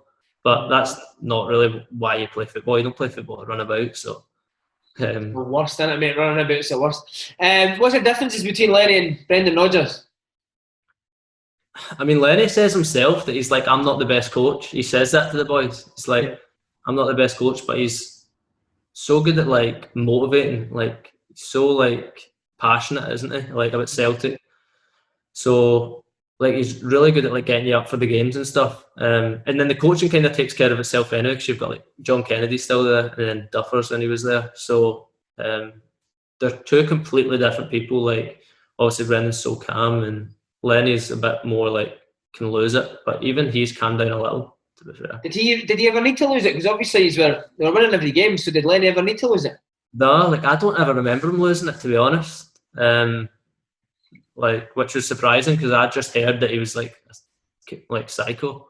But yeah, as you say, when you're winning, like, no one cares. So yeah, like, I don't remember him ever losing it. What about Damian Duff? Like, how good is he? Do you think he could go and be a top coach? Yeah, he's the same. Like, he just loves wingers. Like, he was brilliant for Mikey Johnston. Like, Mikey loved him. Like, that was his dad. But yeah, he's good. Like, he's a really good coach as well, and obviously he's played at the highest level, so you're going to listen when he talks to you. But yeah, he's similar. He could coach at the highest level. I know he's obviously back to Ireland now, but hopefully he can get, like, another club job at some point, because, like, I think he's just, like, he suits very much being involved with guys every day and helping them get better. Yeah, you mentioned Edward. You think you can go right to the very top? Yeah, for sure. I mean, when I was first there, like, obviously Musa was there. And he was, like, the one I thought, oh, he's going to the very top. But Odsonne's is similar now. Like, they're different players, but he's probably the best talent in Scotland, really, when you look at it. I'm sure he'll get a move soon, and obviously Celtic will want to keep him for 10 in a row, but it's easier said than done. But hopefully he can stay for another year. Big man's chilled, isn't he? The big man got injured, however, and your task was leading the line against Rennes. What did you think when you were told? Obviously, you've said on here numerous times you're a winger. What were you thinking when you were told you'd be playing up front on your own against Rennes? So it's actually something we'd done, like, a month before. In training, like, I would be up front, and, like, it kind of in that or shape. In shape, or, like, in games or anything we done in training, like, I would be in as, like, a 9. And to be honest, it suited my game, because at that point, as I said, like, I'm not even playing like a tricky winger anymore. Like, I'm running in behind or, like, pressing. So I remember one session where I was flying up front, like, in training, and I was like, there's probably more chance of me playing as a 9 here than, because Griff, it was struggling with injury or something, and we only had Odsonne, and I was like, well, just play as a 9. And because at this point, to be honest, I was still thinking in January I need to leave here. Like, I can't, like, not play. Like, I would just want to be a regular somewhere. So I'm doing my own training, and then Odson gets injured and it's me and Griff, like, and we're doing shit on, like, say the Thursday, and I'm thinking, well, it's between me and Griff to play up front. They'll probably play Griff because it's the perfect opportunity to get him back in the team. And then now they put me up front, and from that moment, like, because everything had been going so well in training, like, I knew I was going to score against Rennes, like, just. Did he just tell you in the dressing room an hour before the game? Just names the team and you're in it? No, so he told me on, like, the Thursday, he was like, oh, you can do that job, like, you've done it in training. And obviously Griff was there, so I was thinking, well, he's obviously shown faith. That makes he could put Griff in. But yeah, like, and another thing was that all the boys were, like, buzzing that I was playing because of they knew I would press and run. But yeah, like, it was probably the first game in my career where I went into thinking there's no way I'm not going to score. Wow. Like, just because of how well training it went. Like, obviously, once I played that role more and I realised it's harder than it was, but just that freshness of playing somewhere new, like, I just thought I'll score if I play here, and then I did. And you did score, mate. That must have been some feeling. Although you said your Celtic career never went the way you wanted it to, but yeah, the European game, it's a big deal, isn't it? Yeah. Obviously, that's the best moment. Like, for me, like, personally, obviously we win the cup. But like, that's probably my highlight of playing. Like, it's probably the only game really in my career at Celtic that I kind of showed for, like, a full 90 minutes, like, what I was, like, capable of, even if it wasn't in my position. See, when the final whistle goes after that game, do you think straight away, I'm going to be starting against Rangers here?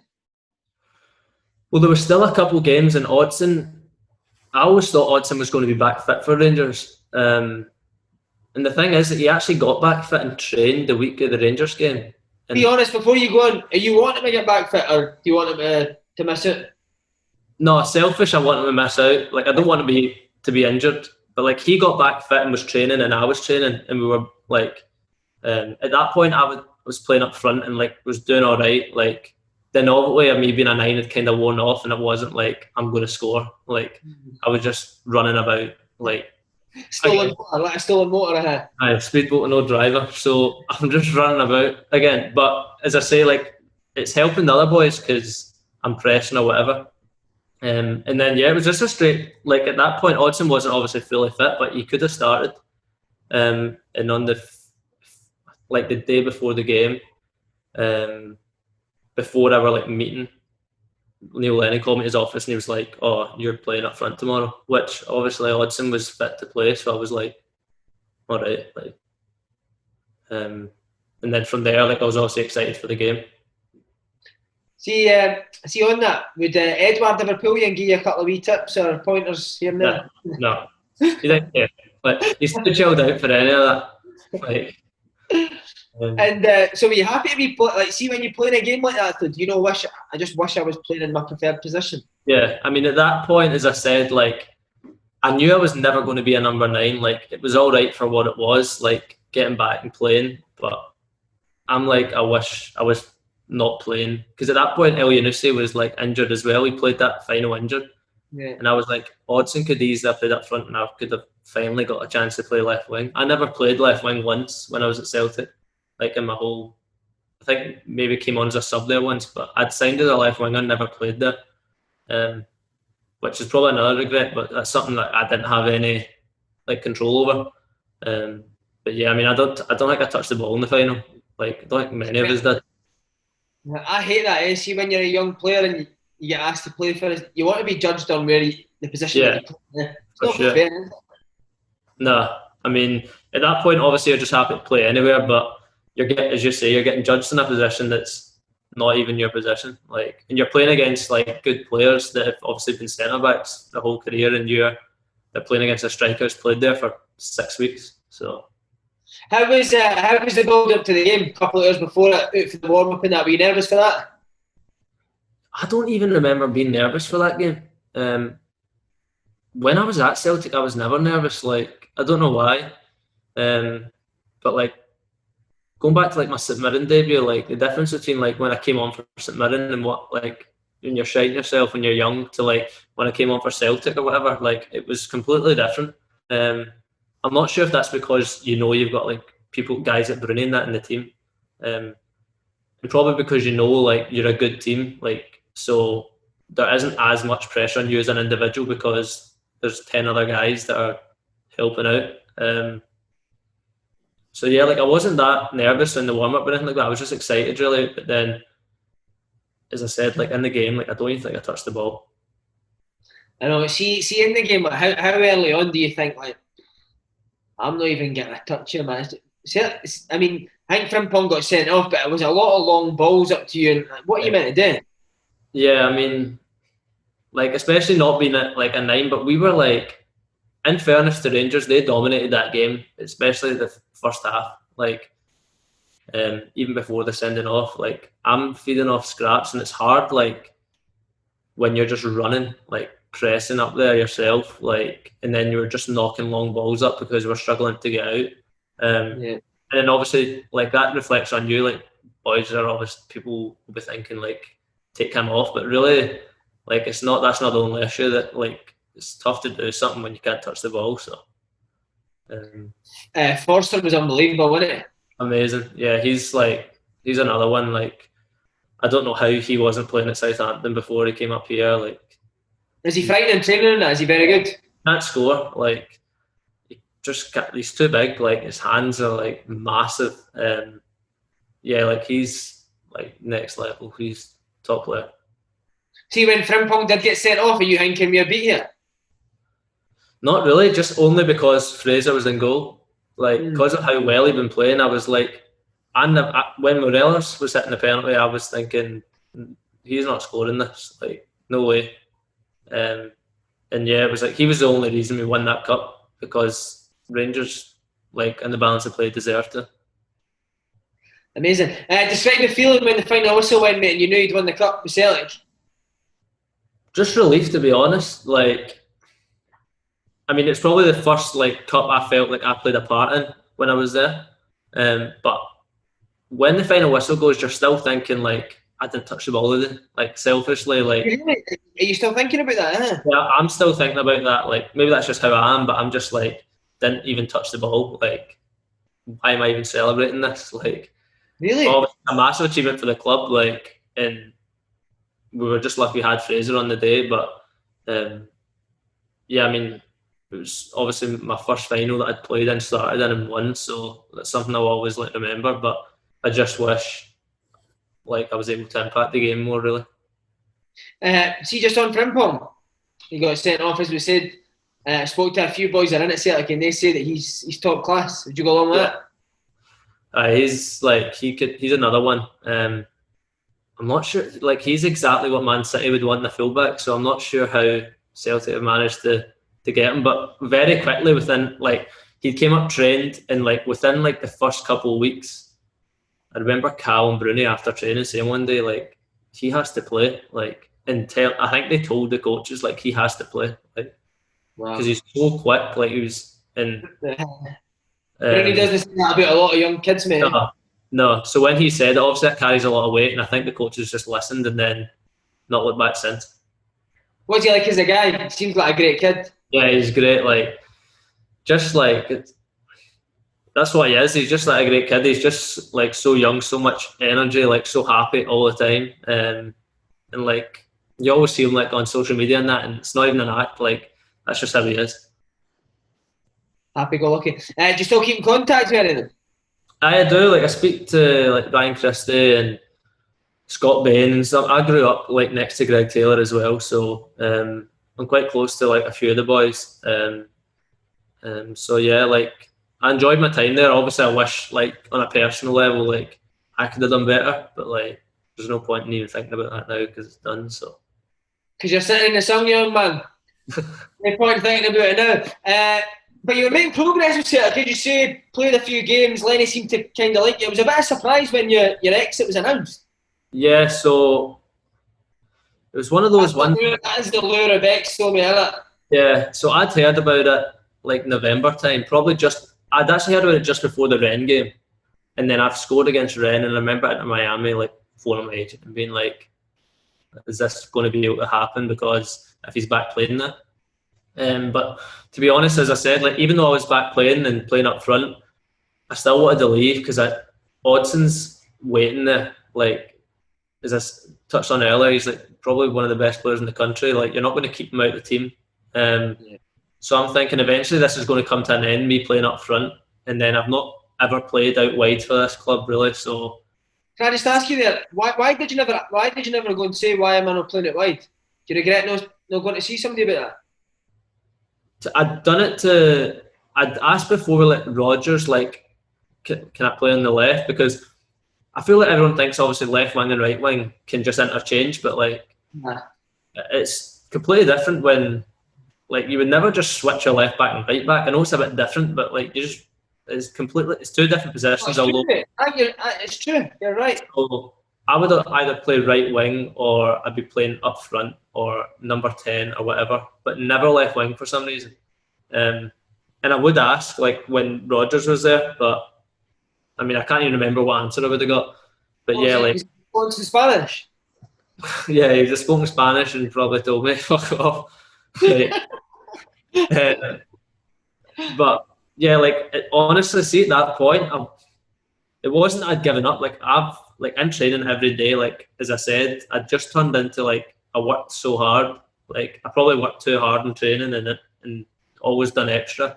So every day in training, I was working so hard. But I'd kind of at this point, I was working hard, thinking I need to be in good condition to go to another club and be ready to play.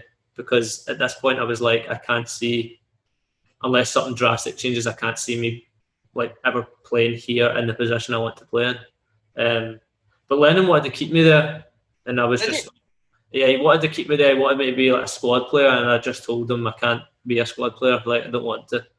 And he was quite good with me. But then eventually, like I had to phone Peter Lawwell myself and be like I just brass necked it and went, I want to leave. Like no respect. I thanked him obviously for everything, and then I was like, I need to play like regular football. Like I can't. So I would be starting one week and then in the stand the next week. And I was just like, I don't want to travel around Scotland sitting in the stand and then maybe make the bench and then maybe start if 3 people are injured. So I phoned Peter and was like, Peter, I want to leave. Like, and to be fair, once I'd done that, they became a lot more like open to the offer that they got. So, how many times did you dial Peter's number and then no phone it before you eventually? 4 times, and eventually, like I couldn't even phone him, so I just texted him asking him to phone me. No way, you shot it and texted him. I texted him and went, Peter, can you give me a phone? And then Peter says, then he says, oh yeah, give me a phone at 2:00. And I was like, oh yes, I've been invited to phone him. It's easier now. Bro, so see when Lenny found out that you wanted to leave, was he alright with you? He was alright. He was a bit angry, but he was alright. He was just asked me why I wanted to leave and like all this stuff. And then he was like, if you want to leave, like I'll speak to other people, like I'll speak to other clubs, but like he wanted to know why. And I was just like, because you can't guarantee I'm going to play here. And at this point in my career, that's all I wanted, was to be not guaranteed, because obviously you can never guarantee, but to be somewhere where I know like I'm first choice. So see when you first speak to Miami, is it Bex that you speak to? No, so it was a guy called Paul McDonough, but then Bex is like messaged me on Instagram. No way. And just asked me like how I was doing or whatever, and saying that he was excited for me to come over, like, and he hoped the deal had went through or whatever. And then finally got the deal done, and then he's messaged me again and just said like welcome. And then he's been quite good. He says like if you ever need anything, like just can let him know or whatever. Like he's quite hands on to it. Do you remember where you were when he Instagrammed you? I can't even remember. No, I think. Do you know what else? I think I hadn't been on Instagram for a few days, so it looks like I've dinged him for like 3 days. Like I'll get back to you. Like so. So did he follow you? Did he follow you, or was it just a message? I don't know if he follows me. I know like Romeo Beckham and that do, but I don't know if he does. Like he probably doesn't. That's amazing, man. I mean, that's the only guy footballer in the world that would speak to a player through Instagram, isn't it? Yeah, for sure. I mean, we went away to like Dubai for like our winter like training camp, and I've packed my bags thinking I've already spoke to Peter about wanting to leave. So like I kind of half packed my bags thinking I'm coming home during this, and then luckily I went there, and on we left on like the Sunday, on like the Wednesday, the bid got accepted, and then I had to tell the manager that the bid had been accepted because he didn't know somehow. So I told Neil Lennon, I was like, oh, bid's been accepted, I need to go home. So wait, did you need a chappie's hotel Do I? I think I seen them down at lunch, but like I'd been told that morning before training they've accepted a bid, and then I was training. So in training, I'm just walking about, and I remember like Bruni being like, "No one touch him," like in case it had happened. Because like Bruni was always good to me, so he was like, "Oh, no one touch him," in case I got injured, obviously. Because I was wondering why am I training? Like they've accepted a bid. So after training, I was like, I think they've accepted a bid, Gaffer. Like I need to go home. And to be fair, he was like, "All right, all the best to you." And then we had like a night out that night for like a team night out. I went there, and then after that, went home like the next morning. And then so you fly back to Glasgow? Well, yeah, straight back to Glasgow, and then I signed the contract to Miami in my house, which was weird as well. So just signed it. What, through it on Instagram? Bex just said sign here, and I've wrote back a picture of my signature. So do you then fly over to America?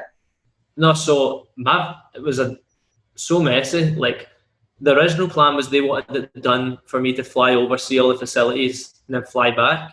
But they didn't have time to do that, so they had to sort my visa out like as quick as they could. So I signed like the 9th of January, and then I had to wait my visa going through, which didn't happen until like the 20th of February or something. When I've done nothing, and we've got our first game like the 1st of March. We played LA away. So that time I was just sitting in the house. So when did you first meet Bex? I met him like the second day I got over, because we signed like one of our like big signings was signed the same day as me. We met him and stuff. Who's that? Sorry, Rodolfo Pizarro, the Mexican boy. And then we had like a team dinner like a few nights later, and he took everyone out for dinner at like a steak place. Sure, he paid for it all. And did he speak? Did you get like a one-on-one with him? Like that's the first time like I had like we had like a picture taken and all that, and he was speaking to me. And then from then, like as I said, he came to like LA with us, speaking to us like all like he was at training, spoke to us after training and all that. And never since then, like he's always around, but obviously with this pandemic thing right now, he's in England, so he can't come out. But before that, he was always around. Was Victoria and that there as well? They came to our first game in LA, but I've not met her or anything like that. But they came to the first game. Would you think he'll ever come to the stage where he'll start managing the team? Maybe, I don't know. Like we've not. Does he coach you that when he's there? Does he give you wee tips and pointers? No, he speak like after training, like he speaks to like me and a couple of, like the other like forward. Obviously, he's a winger. And one thing like when I signed for the club was like because I was like a British player. Like they told me like, oh, you're number 7, like because obviously Beckham was number 7 over here. So I was like, oh no pressure, thanks. So and did yeah, he wind you up about being 7? What's that? Sorry. Did he wind you up about being number 7? No, he's not, to be fair. But like, I mean, he speaks to me quite a lot when he's over here, and he'll just ask how I am or like ideas on games or just give me like little bits of advice. But as I said, he probably looks at my set pieces and thinks, "What is this guy doing?" Like, mate, you need to get up to his house, eh? Yeah, for sure. You need to get that. He bought like a $25 million apartment in Miami Beach or something. So. Wow. And what have you got? Have you got a flat? No, I've got a house here. Like, I mean, yeah, all the houses here are nice to be fair. So. Is that the happiest you've been in life? Outside of like the corona, like obviously everything going on, like yeah, I mean, one thing is it's like I'm so pale, it's roasting here, like 40 degrees, like it's so warm. But yeah, like the lifestyle is just completely different here. Like especially like, going to like LA to like play away games, and you're in LA's hills like training, and it's just different. Like, and it's something like I always thought. When I signed for Celtic instead of all those other clubs, I was like, I'll regret not signing for them. And I just thought, I'll probably regret. I'll always think, what if I signed here? So that's what I've based it on. So. What is it? The Disneyland facility you've got to finish the rest of the season? No, so we went there. When did we go there? The start of July, and then it was just like 3 games in a group, and then a knockout tournament, just to help like the league make some of its money back that's obviously lost. But we're not there anymore. We get knocked out, so we're back and we're just training here, waiting for the league to restart, which I think is probably going to be the 22nd of August or something like that. So how many years he signed there for? I've signed 3 years with an option, so 4 technically. You'll be there for 4, won't you? What are you going to do after that? Plans to come home, or are you going to stay out there?